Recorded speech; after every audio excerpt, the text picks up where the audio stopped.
Hi everybody, Stefan here from EDC Austria, and today I want to show you the steel wheel Cutjack C22.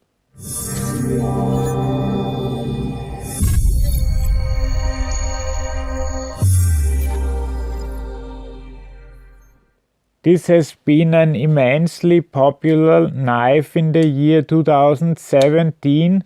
Nothing but good reviews, and I didn't have one for the longest time, and now my friend John from the channel Nasty Renegade offered to lend me his for a review, and I've been carrying it for a few days and it is indeed fantastic. Why that is, I'll tell you in a bit. First, let's go over the dimensions. The blade has a length of 3.5 inches or 8.9 centimeters, and the total length is 8 inches, which is 20.32 centimeters.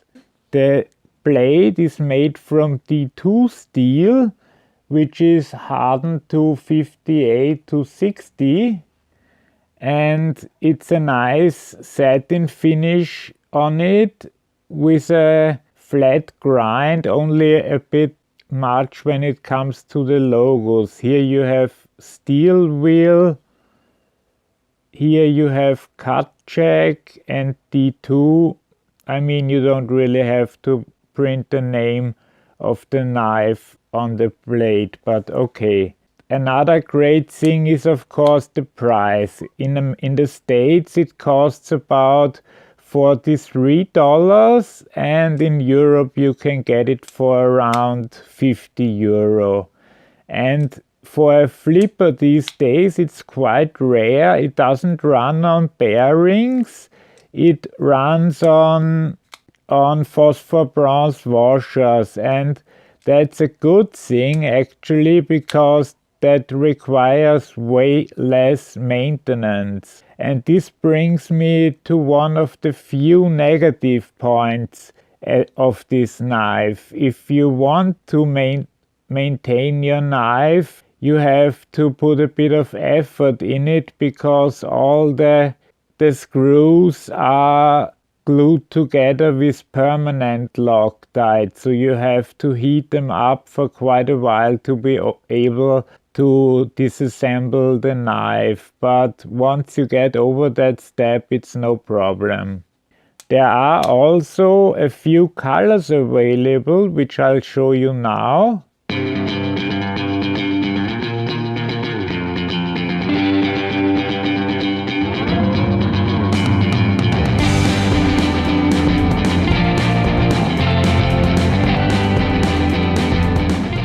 Also, there are two sizes available. This one with 3.5 inches and the mini, which has 3 inches. And both of these have the D2 variant, which I'm holding here, and for $150 or euros you get the M390 variant, which is still immensely cheap for a M390 knife, and that one then has bearings too.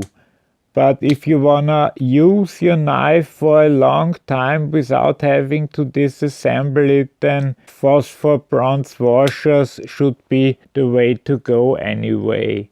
It's a nice construction. The liner is still on the beginning, so it's about 30%.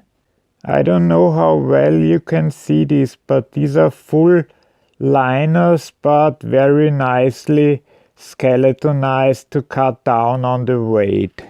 The pocket clip is reversible, and here with the fiberglass reinforced nylon you have a very nice grip due to the nice pattern they included here.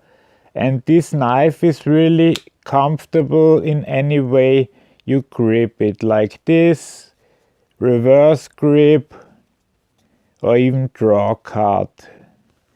And it has a nice jimping, which is exactly here.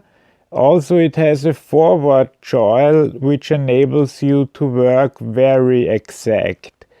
Here you can inspect the forward choil. It's plenty of space, because there are often forward choils that are hardly enough to fit the finger, but this one is nice. And the whole package is just appealing for these $3. Let's check out the box it comes in. Here you have another cardboard box inside, which is nicely printed. On the back it says a US address. So this is a US company, but the knife is made in China. Comes of course in regular plastic. Then you have a steel wheel card, but it says nothing else on it. And what I rather like is here you have your inspection card. So you see exactly when this knife was inspected and deemed ready to be sold. Let's check out the weight. It's 106 grams exactly. That is very light, which is 3.74 ounces. And while we are at it, let's check the blade stock, which is exactly 3 millimeters. And this, since it's a relatively large knife, this makes it an excellent slicer. But of course, don't use it too much in wet environments, because D2 is not a stainless steel. But on the other hand, if you oil it now and then, it's no problem either. This is immensely comfortable. Also, you reach the liner very nicely without having to press your finger inside that. I had this issue with 2 knives recently. I don't know why they didn't think of that. I say let's compare the sizes. First, let's start as always with the large in cozy, and you can see these are both 3.5-inch knives and are roughly the same size actually.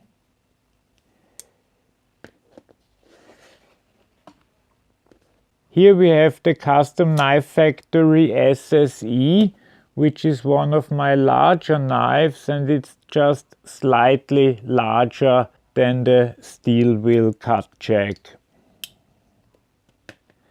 And finally, let's compare it to the Kershaw Injection 3.5, which is named by its length, but still, when you align it pivot to pivot, the steel wheel has a bit longer blade, but also a longer handle, and the Kershaw seems a bit smaller. And just in comparison to a bit smaller knife, the Kershaw Induction, you can see that this is really quite a big knife. So let's check out the cutting footage.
Okay, that's it for this review. I hope you enjoyed it. If you did, please leave a thumbs up.